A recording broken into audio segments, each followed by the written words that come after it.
and welcome to our TED Talk. We're coming to you live at the moment, not live for you. Oh wait, we did something wrong. Go. Cut? No, enter. Action. You action and then you. Oh, action first, okay. Wait, no, action first. Yeah. I don't think that was better. Actor's really tired, so this is going to be basically all me talking. No, I can't shut up. I think this is a good one to start. So, how did you go about choosing a route? What did starting this journey look like for you both? We were actually just reminiscing on this yesterday. Yeah, we were, yeah. So I started climbing back in 2006. It's gonna yada yada past 15 years, and me and Thatcher started coaching together. Yeah, that's kind of how we, Walnuts, yeah, of course. That's kind of how we became close friends and decided to do a climbing trip together because that's what climbers do, right?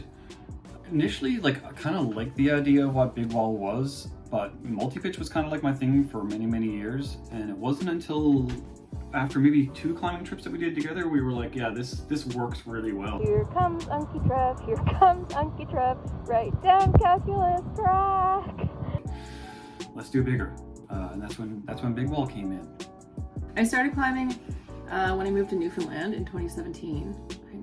Like as soon as I started climbing, I watched Valley Uprising, and I saw everyone being on the wall and having these insane adventures, and I was like, I want to stay up on a portaledge. I want to be on the side of El Cap.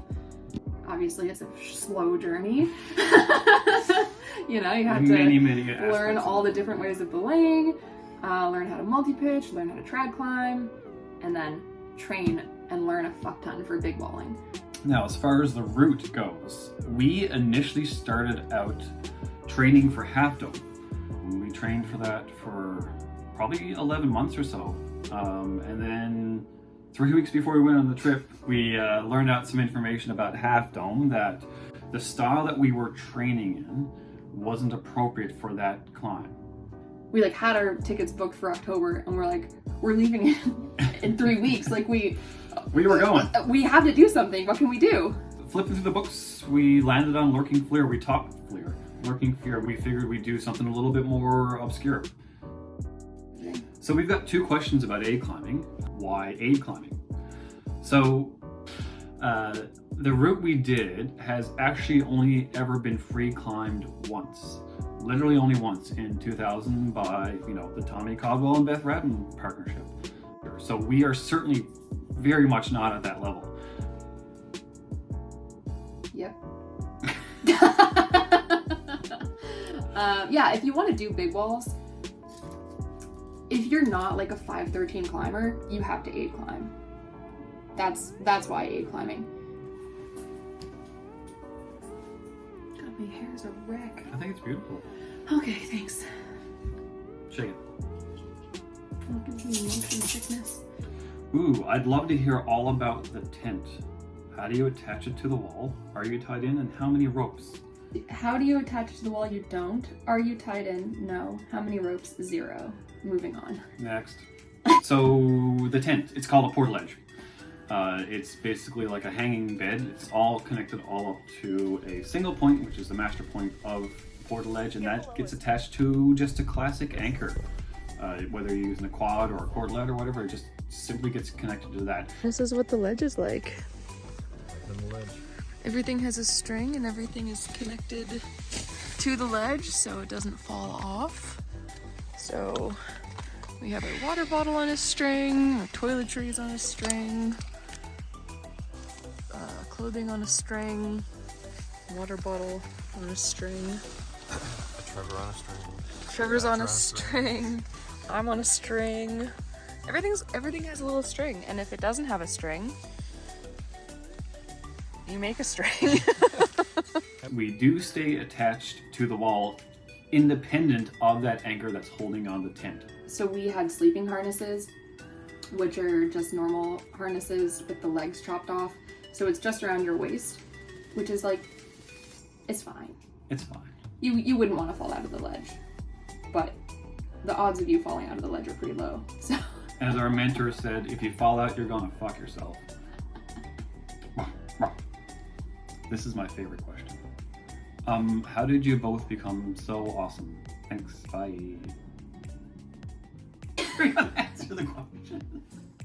No, I want to hear what your answer is. I will tell you. Okay, good. I would say for me, it was 30% nature, 70% nurture. Because my parents are sick as hell. You have sick parents. I became awesome by hanging out with them. You were already awesome. No, and you're already awesome. I know. Where were your climbing skills honed? Me? Us. Oh. So we had 3 different places where we trained. We were spending a lot of time at the Cove and at Walnuts. The Cove was a lot more strength training, bouldering, that kind of stuff. And at Walnuts, we were doing a lot of systems training. So things like jogging, hauling, learning how to eat on the inside first. And then for the whole summer, we spent a lot of time in Flat Rock. I can't get up. Try again, come on. My hair's too heavy. Oh my god, it's actually so heavy. Head bang. Come on, head flank, come on. Oh! Oh my god, no, wrong way. Okay, the base. That worked! Yeah, and I guess more broadly, a lot of my skills were honed at Walnuts doing like the courses. But then I also had a really good mentor, which is Daniel, who's also my partner, which was, very convenient for me. And me. Especially for outdoor climbing, mentorship is really important. It's a lot of systems, and it's a lot of like safety, and it's a lot of risk management, and like most of my skills are from Daniel, with like a great base from Walnuts. I learned stuff from you as well, like different partnerships. You learn different things. This is actually, you're kind of getting really deep here, and I think it's an important point. We are at the level we feel like we are at because of the people that taught us. Mentorship is a huge thing.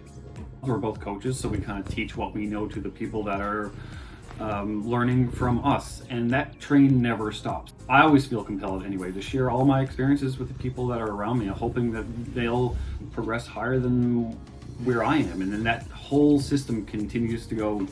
Yeah, and like, even though I know a ton now, obviously, we both know a lot, I never feel like I know everything. I still ask my mentors all the time if I'm doing something right, or how to do something better. How boring would life be if we decided we already knew everything we wanted to? Oh. Put that on a shirt. Did you get specific high-risk medical travel insurance when climbing in the States, or did you just YOLO it? Always get medical insurance! Always get medical insurance. What's it called? I got it here somewhere. Tugo. Tugo, yeah. Tugo is the insurance. It's really hard to get insurance for climbing because it's a high-risk thing. But Tugo will insure you. We are not sponsored by them. This is not paid advertising. We're not sponsored by anybody. Yeah. Big question, which we constantly talk about. Curious if you ever get nervous for a climb. Oh. Yes. Everybody gets nervous for a climb. If they tell you they're not nervous, they are lying to you. This is a nuanced answer. It is. Everyone's going to have a slightly different answer to it. I get very, very nervous before a climb. I have a lot of performance anxiety. Sometimes it's a little bit debilitating, which I just simply don't do the climb because I'm just too nervous to start. I do training on that. Generally, when I do start climbing, I calm down a whole lot. Some of the most favorite memories I have is when I'm climbing. And how about you?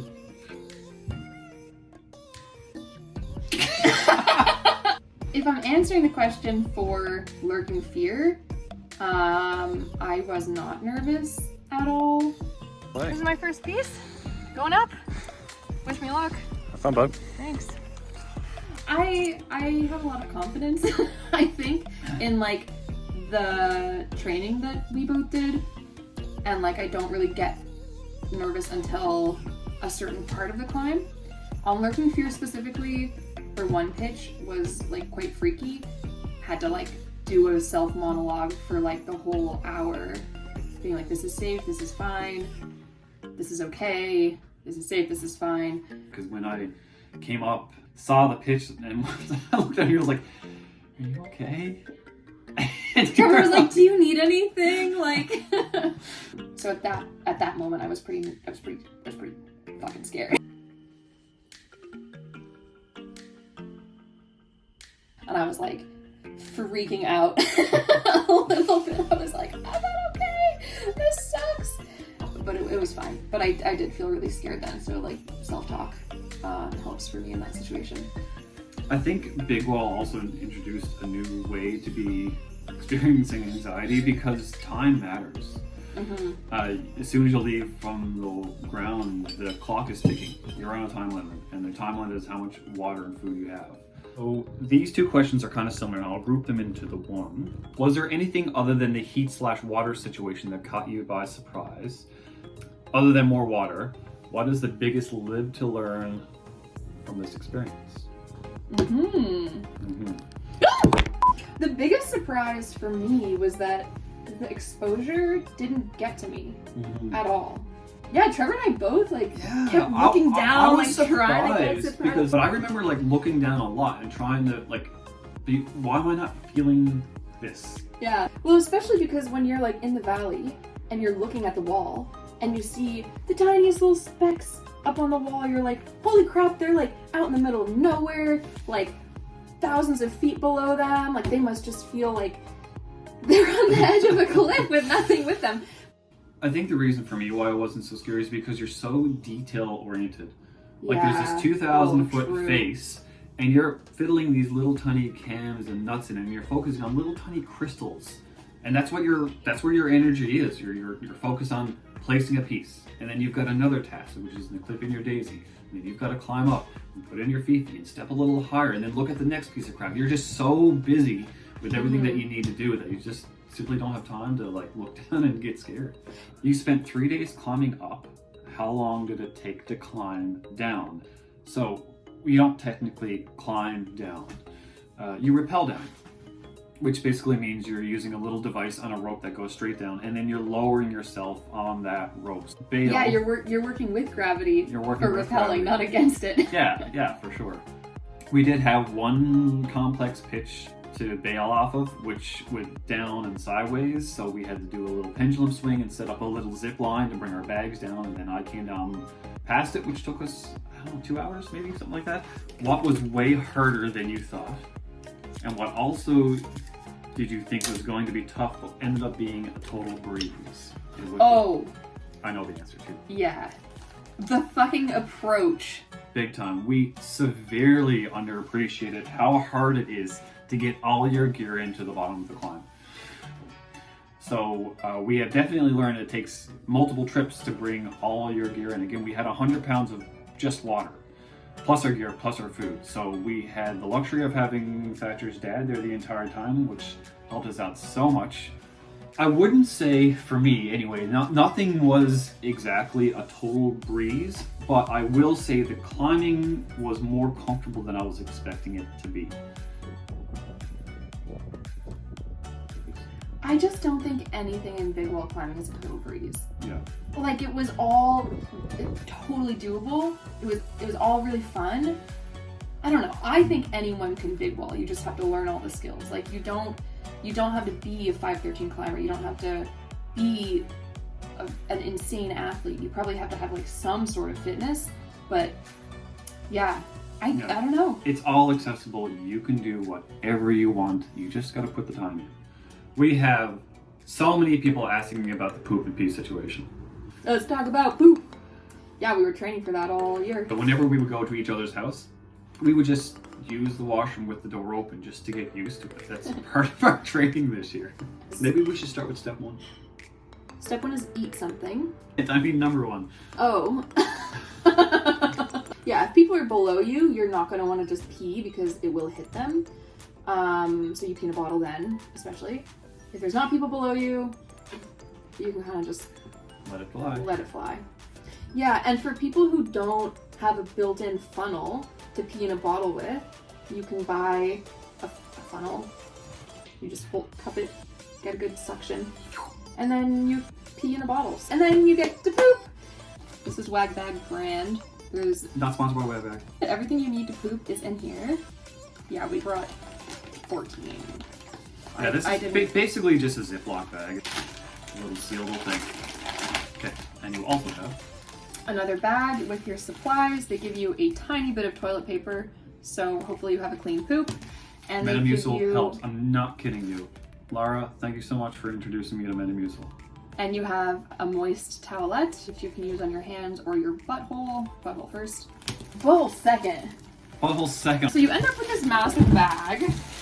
Inside the bag, there's this powder, which is supposed to soak up some of the moisture and make it not smell bad. So yeah, if you're on a ledge, you just squat, poop, whatever. In the portaledge, I'd be tied in, and I would just stick my butt over the edge of the ledge with my feet in, so it looked like this. Let her rip. My method's slightly different. Like leaning back and like doing the bag thing like that, I found it really challenging because like my glutes and my quads were engaged. So I would always just put it on the ground like this. Yeah, inside the portaledge. Inside the portaledge. And I would just kind of do the straddle method. And you know when like dogs look at you for reassurance? That's literally what was happening. I was just staring at Thatcher having a conversation. That's how comfortable you have to be with your climbing partner. And then you take the bag, and then we come back to this guy. And you can put your used toilet paper and stuff in there too. And then this goes in our poop bag, which was a long cylinder that we had on a string that hung underneath our whole system. So that is our poop. And you just keep it with you the whole time until you finish the wall one way or another. And then you deposit it. Oh, this is a big one. Done! This one's kind of a fun question. So how fun have your days on the wall been? Bro, it was so fun. So fun! It was the most fun I've ever Yeah. had in my life. It was a blast. Trevor's nearly done with pitch 3. The sun is trying to set. I'm belaying in golden hour. Yeah, I think something both Trevor and I really like are like getting to know people on a really intimate level. And that's like a type of fun for us. I want to see it to yourself. Yeah, just like the relationship that you build with big walling, it's not like a normal relationship where you're like, oh, what did you have for lunch? Blah, blah, blah. Like, you have to be so vulnerable on the wall. Yeah. Like, if you're feeling like scared and terrified, you can't just like go to your room and hide away for the day and try to feel better tomorrow. We're gonna have moments when we're not ready to be there. Definitely gonna feel overwhelmed. Like you call it a team, you call it a partnership, it sounds like it's two people, but it feels like a single entity. Like you're both are working towards a common goal. And you're not gonna be able to get there if you don't work together and understand each other and realize that, you know, you're okay to say whatever's on your mind right now. It's not gonna be received with judgment. Some other things that were fun. Right. Yeah, that was way too deep. We also had like good times in the ledge. Like the first night I just couldn't stop laughing for like a straight up Oh hour. my god, we had to go to bed and you wouldn't stop laughing. We need food! I get the zoomies at night. Oh my god, that was cool. Okay, close your eyes. Okay, open. Where is the... Yeah, like it was all fun. Everything was fun. Something that was a little bit of surprise to me was all of you. The interaction that we've had with everyone back home, and it's starting to expand into this bigger thing that I ever thought it would. Like my phone was just exploding with messages and words of encouragement. It was a treat to see how invested everybody was. And it's kind of a bit humbling that, you know, we've got something of value to share with everyone. It does seem to be blossoming into something. Yeah, we'll see. We've got some plans.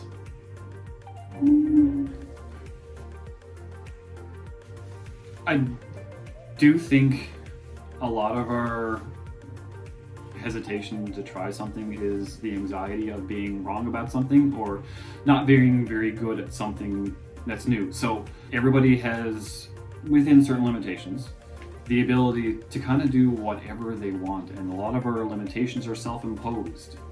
So my challenge is to be brave enough to suck at something new. Gosh, we talk about our mistakes all the time. That's Oh, yeah. how we're getting good at things, is to go out and not be afraid to make mistakes. It's okay. Yeah, we debrief after everything we do, and our debrief is like so long, like days long. Yeah. After you process it and think about it. Yeah. So go out there, make mistakes. All right, that's a little video. Thanks so much, everyone, for asking questions. Please let us know if you have any more. We love talking about climbing. Yeah. Talk soon. Bye. Bye. We need food.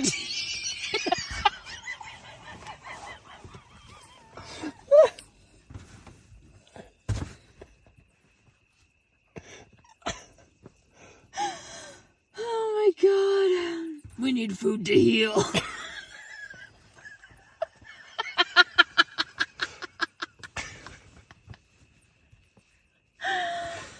Oh my god, okay.